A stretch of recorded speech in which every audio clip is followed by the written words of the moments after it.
Coaching is one of the best tools for a modern manager, but what is coaching?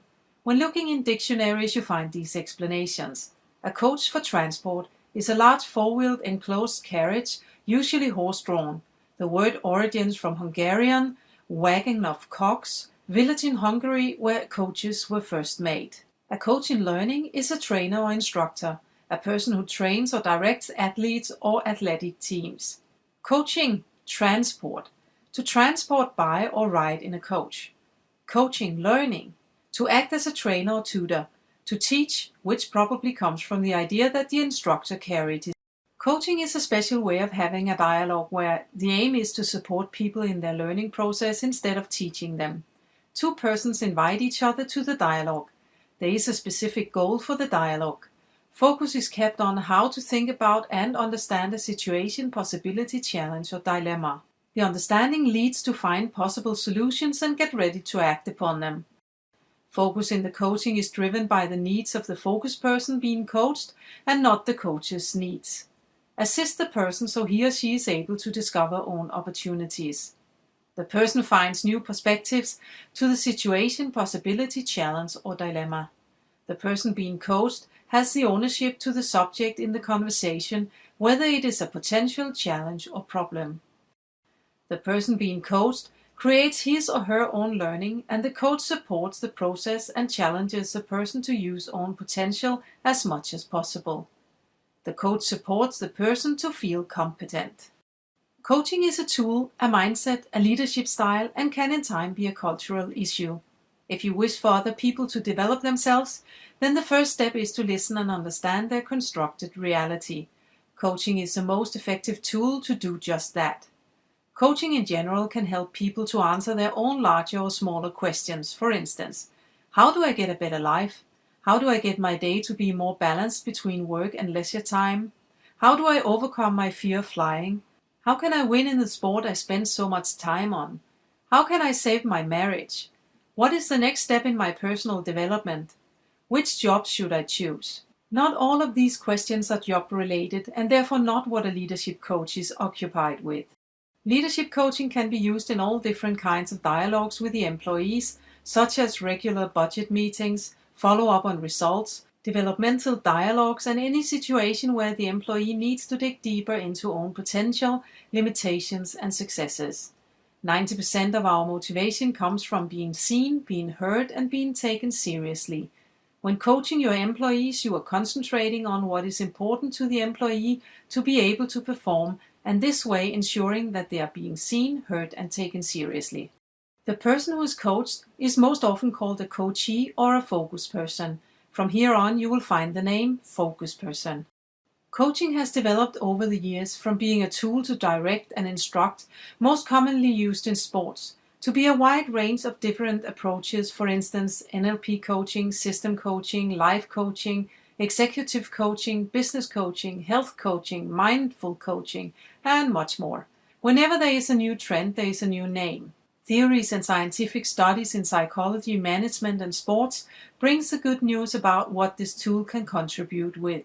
Increase in productivity, positivity at work and at home, decision power, proactivity, responsibility, creativity, energy, and health. All of this is what the modern leader wants. However, the tool is complex, and that is not what every manager wants. On the other hand, if it was easy, then everyone could do it. Not everyone is a good or a great manager, and handling the coaching tool separates the good and great managers from the average. Years ago, a coach was a person who could tell others what to do. That is conventional thinking. The good stories about what the coaching tool can do comes from much more than that. The new generation of coaches are able to use the competences to listen, to ask questions, and to reflect, to help another person to develop him or herself. This means to let the other person find his or her own solutions and actions. To be able to do that, it calls for a person who are at the same time both patient and quick on foot, caring and pushing people to move forward, listening and interrupting, helping and holding people accountable, celebrating successes and challenging when people are holding back, asking questions and offering observations. When doing all that, the manager does not know what will come out of the conversation, and that can feel uncomfortable if he or she prefers a high degree of control. Coaching is very efficient in everyday management of people, whether it is development in the moment, at monthly meetings, at the yearly development dialogue, at performance management meetings, when sharing successes, or when brainstorming on new ideas. Leadership coaching as a management tool. Leadership coaching is both a tool and a mindset, and it helps balancing two important leadership perspectives, setting a clear direction and helping people to develop themselves.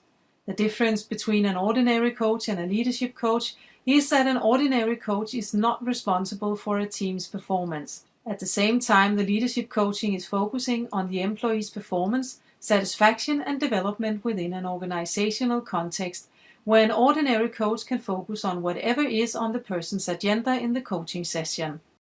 When coaching, there are three aspects in a person's life that can be touched upon: professional, personal, and private. Professional means your competences and whatever issues are related to the job that has to be done. Personal means your beliefs, personal drivers, preferences, self-confidence, and self-esteem to be able to do the job right. Private means anything that is not relevant to do your job.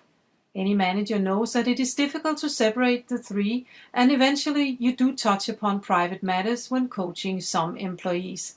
An example can be that you need the employee to speed up to meet the requirements in the job, and that is difficult at the moment because a close family member is seriously ill.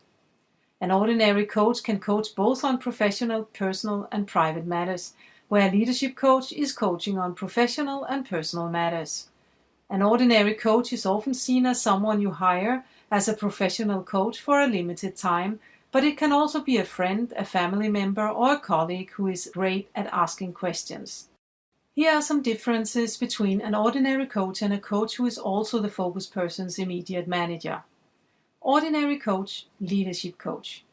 The agenda is context-free, the agenda is context-based. The relationship is symmetric, the relationship is asymmetric. Objective, a neutral, reflective space where the coach has no personal interests at stake. Subjective, a relationship where there is a mutual interest in goals, performance, and relationships. Primary focus is self-awareness, personal development, and actions linked to any kind of goals or challenges. Primary focus is on competence development and improvement of employee satisfaction, development, and performance. The coach has probably no job-specific knowledge or insights. The manager has job-specific knowledge and insights. Coaching techniques used in isolated meetings. Integrating coaching techniques in everyday management. A time-limited relationship. An ongoing relationship where the manager experiences the employee's behavior and performance on a daily basis.